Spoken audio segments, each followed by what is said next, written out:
আমার প্রথম প্রশ্নটা হচ্ছে, আপনি যে রাষ্ট্র ব্যবস্থার প্রস্তাবনা দিয়েছেন, এটা কি শুধুমাত্র বাংলাদেশের জন্য, নাকি এটা নিয়ে আপনি ইন্টারন্যাশনালিও চিন্তা করছেন? দেখো, আল্লাহর দিন সারা পৃথিবীর জন্য।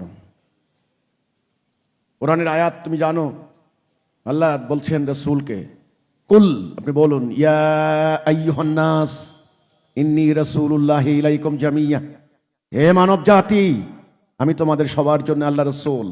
রাসূলুল্লাহ টাইটেল হচ্ছে রাহমাতাল লিল আলামিন, সারে জাহানের জন্য রহমত স্বরূপ, বরকত স্বরূপ, মুক্তির বাণী আল্লাহর পক্ষ থেকে। রহমতের, এই যে রহমতের বাণী, আল্লাহর দ্বীনের বিধান নির্দিষ্ট কোনো ভূখণ্ডের জন্য নয়, শুধু বাংলাদেশের জন্য নয়, শুধু সৌদি আরবের জন্য নয়, সারা পৃথিবীর জন্য, বিশ্ব মানবতার জন্য, সারা বিশ্বের মানুষের মুক্তির জন্য আল্লাহর দেওয়া জীবন বিধান।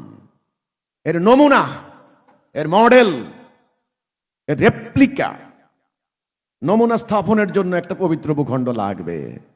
আল্লাহর কাছে দোয়া করো সেই ভূখণ্ড যেন এই বাংলার মাটি হয়।